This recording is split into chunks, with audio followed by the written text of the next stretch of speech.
Berbicara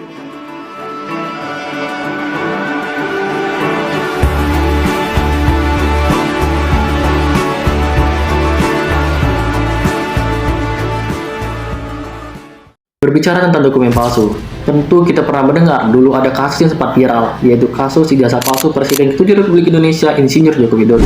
Kasus ini sempat viral yang dulu digugat oleh Bapak Bambang Trimulyono di sebuah pengadilan yang membawa beberapa barang bukti yang mengatakan bahwa ijazah tersebut palsu. Ternyata barang bukti tersebut tidak memenuhi syarat dan ijazah tersebut distatuskan keasliannya benar dan gugatan tersebut ditolak. Tentu kita bertanya-tanya, apakah ini hanya asumsi Bapak Bambang Trimulyono saja? Bagaimana dia mengetahui ijazah tersebut palsu? Bahwa ijazah adalah hal privasi dan butuh izin yang punyanya untuk memeriksanya. Nah, banyak nih masyarakat, politikus, bahkan akademisi turut mengomentari kasus ini. Bagaimana dia mengetahuinya? Dan apabila ijazah itu benar, palsu, sangatlah tidak baik seorang tokoh publik memasukkan ijazahnya. Apabila itu salah, tentu Bapak Bambang Trimulyono harus menanggungjawabkan apa yang dia bilang, karena ini termasuk pencemaran nama baik seseorang, apalagi seorang itu tokoh publik yang kita ketahui. Nah, mari kita berpikir dengan selektif tentang kasus ini teman-temanku dan beropini dengan baik. Jika kita menghubungkan kasus ini dengan hukum pidana, ditegaskan pada pasal 263, seseorang yang memasukkan dokumen data dirinya itu, maka akan terkena sanksi pidana penjara paling lama 5 tahun. Dan jika ini terjadi oleh tokoh publik yang terkenal, yaitu Bapak Joko Widodo yang merupakan Presiden ke-7 Republik Indonesia.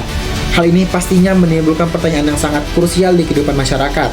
Dan kita belum tahu apakah ini ada masalah personal atau memang benar-benar teridentifikasi bahwa itu merupakan ijazah palsu.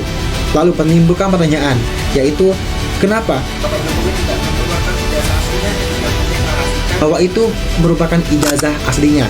Nah, kita kembali kepada pasal 17 KIP huruf G. Informasi publik wajib dipublikasikan, kecuali yang dikecualikan. Contohnya, seperti rahasia negara dan rahasia pribadi. Ketika ia mau mengeluarkan itu, maka itu harus adanya persetujuan dari diri Bapak Jokowi itu sendiri. Nah, ini merupakan PR bagi kita, bagaimana jika kita seorang masyarakat harus bisa menerima bahwa itu merupakan informasi benar atau enggaknya. Maka dari itu kita harus saling menyaring bagaimana informasi tersebut benar-benar teridentifikasi bahwa itu merupakan ijazah asli atau palsu. So, kita jangan terseret kepada pihak-pihak tertentu yang mendeklarasikan bahwa itu merupakan ijazah asli atau palsu. Kita harus bersifat netral, kita mencari jalan tengah, kita harus melihat putusan-putusan bagaimana mereka menyelesaikan permasalahan ijazah ini. Dari perkara ini pastinya melibatkan banyak pihak. Pihak yang pertama adalah Joko Widodo. Beliau diposisikan sebagai tergugat atas tudingan penggunaan ijazah palsu. Beliau juga merupakan tokoh publik penting, yaitu sebagai Kepala Negara Republik Indonesia. Pihak yang terlibat selanjutnya adalah para penggugat. Di sini para penggugat terdapat dari 3 orang. Pertama adalah Bambang Trimulyono menggugat di tahun 2022. Selanjutnya ada Egy Sujana yang menggugat di tahun 2024. Dan yang terakhir adalah Muhammad Taufik menggugat di tahun 2025. Mereka menggugat dengan gugatan dengan substansi yang sama, yaitu mempertanyakan keaslian ijazah Joko Widodo. Selanjutnya, pihak yang terlibat adalah pengadilan. Di sini, pengadilan berperan penting dalam memutuskan pembuktian hukum, apakah itu benar ataupun tidak.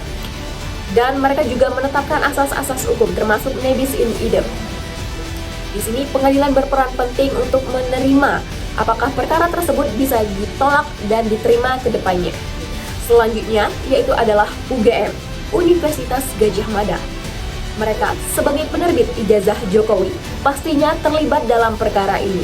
Namun, perlu diketahui, UGM tidak bisa menyebar dokumen tersebut secara bebas karena dokumen tersebut merupakan data pribadi. Secara hukum, dugaan pemalsuan dokumen tidak bisa diselesaikan hanya dengan asumsi viral di media sosial. Maka dari itu, isu ini hanya dapat diselesaikan melalui pembuktian hukum di pengadilan, tidak dapat diselesaikan melalui opini publik, media, ataupun spekulasi.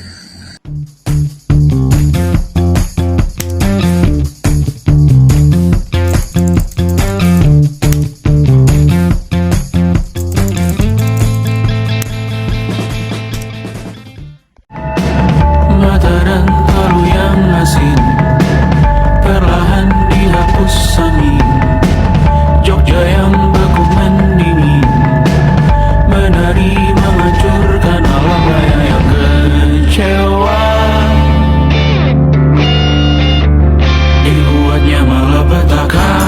berjeruji, berpenghuni, bersafari, berbagai fauna flora kerasukan.